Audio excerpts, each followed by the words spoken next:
ઉપર ઉતર્યા ત્યારે ધોરાજીના પૂર્વ ધારાસભ્યનું મહત્વનું નિવેદન સામે આવ્યું। ધોરાજીમાં ડુંગળીના ભાવ મુદ્દે ખેડૂતો રસ્તા ઉપર ઉતર્યા છે ત્યારે ધોરાજીના પૂર્વ ધારાસભ્ય લલિત વસોયાનું મહત્વનું નિવેદન સામે આવ્યું છે। લલિત વસોયાએ કહ્યું કે સરકાર જો ખેડૂતોનું હિત ઈચ્છતી હોય તો સરકારે કલાકોની અંદર નિકાસબંધી હટાવી લેવી જોઈએ। સરકાર જો નિકાસ બાબતે નિર્ણય ન કરે તો તાત્કાલિક ટેકાના ભાવે ડુંગળીની ખરીદી શરૂ કરવી જોઈએ।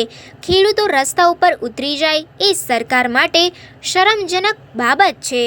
Reporter Pritesh Solanki, secular Gujarat news, Dhoraji.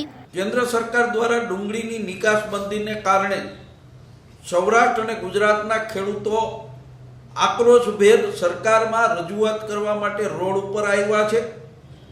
ત્યારે આ ભારતીય જનતા પાર્ટીની સરકાર ખેડૂતોના અવાજ દબાવી દેવા માટે ખેડૂતોની અટકાયતો કરવાનું શરૂ કર્યું છે અને કોંગ્રેસ પાર્ટી સખ્ત શબ્દોની અંદર વખોડી કાઢે છે।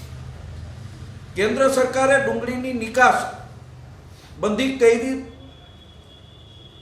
અને નિકાસબંધી કરતા જે 700 કે 800 રૂપિયાની 20 કિલો ડુંગળી ખેડૂતોની વેચાઈ રહી હતી એ તરત જ નિર્ણય પછી 150 કે 200 રૂપિયા જેવો એનો મામૂલી ભાવ થઈ ગયો છે। જે ઉત્પાદન ખર્ચ એની પડતર પણ નથી, પડતરથી પણ નીચા છે। એને કારણે ખેડૂતોમાં આક્રોશ છે। ખેડૂતોને પાયમાલની તરફ ધકેલવાનું સરકારનું આ ષડયંત્ર હોય એવું સ્પષ્ટપણે લાગી રહ્યું છે। કેન્દ્ર સરકાર દ્વારા છેલ્લા 2 મહિનાની અંદર ડુંગળીની નિકાસ માટેના નિયમોમાં ફેરફારો કરવામાં આવ્યા। અત્યારે ડુંગળીની નિકાસ ઉપર 40% ડ્યુટી, જે અધધ ડ્યુટી કહેવાય, આવડી ડ્યુટી બીજી કોઈ પ્રોડક્ટમાં નથી। ત્યારે ખેડૂતોને જો ભાવ ન મળે એટલા માટે સરકારે 40% ડ્યુટી નાખી છે। એ પણ ગેરવ્યાજબી છે। ખેડૂતોનો માલ નિકાસ કરવા માટેની સરકારે છૂટ આપવી જોઈએ ને એમાં ડ્યુટી પણ ઉઠાવી લેવી જોઈએ। લલિતભાઈ, ગોંડલના ખેડૂતો રસ્તા ઉપર આવ્યા છે, સૌરાષ્ટ્રભરના ખેડૂતો રસ્તા ઉપર આવ્યા છે, ડુંગળી બાબતે શું કહેશો? ડુંગળી ઉત્પાદન કરતા ખેડૂતો પાયમાલ થઈ રહ્યા છે।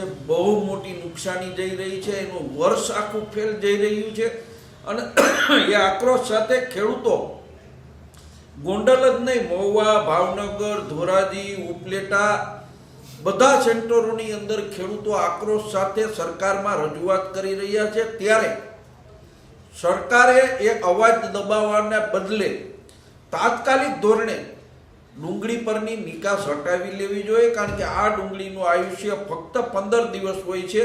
15 દિવસમાં ડુંગળી બગડી જતી હોય છે। એટલે સરકારે નિર્ણય કરીને તાત્કાલિક ધોરણે આ નિકાસબંધી દૂર કરવી જોઈએ। સમાચારોની અવનવી અપડેટ્સ માટે જોતા રહો સેક્યુલર ગુજરાત ન્યૂઝ।